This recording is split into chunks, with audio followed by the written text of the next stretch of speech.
అసలు కృష్ణుడు వచ్చి ఒకవేళ ఉట్టి ముట్టుకుంటే గంటలు మోగాయి అనుకోండి, అప్పుడు ఇంట్లో వాళ్ళందరూ లేవచ్చు కదూ. అందుకని గంటలు కట్టేద్దామని చెప్పి ఆవిడేం చేసిందంటే ఉట్టి చుట్టూ గంటలు కట్టి పడుకుంది. ఉట్టి ముట్టుకున్నాడా గంటలు మోగుతాయి, గంటలు మోగాయా పరిగెత్తి వెళ్ళి పట్టుకుంటా అని. ఆయన రానే వచ్చాడు, పైకి ఎక్కాడు.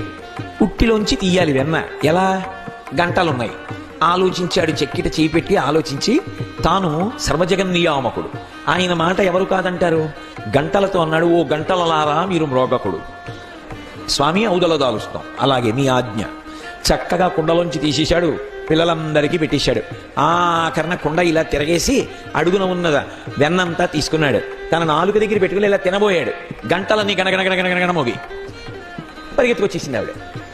అడిగాడు గంటల్ని, మోగద్దన్నాను కదా, ఎందుకు మోగారు మీరు అని అడిగాడు. అయ్యా, మీరు పిల్లలకి పెట్టినప్పుడు మేము మోగలేదు, కానీ మీరు నోట్లో పెట్టుకున్నారు, మాకు అలవాటు నైవేద్యం పెడితే గంట కొట్టడం.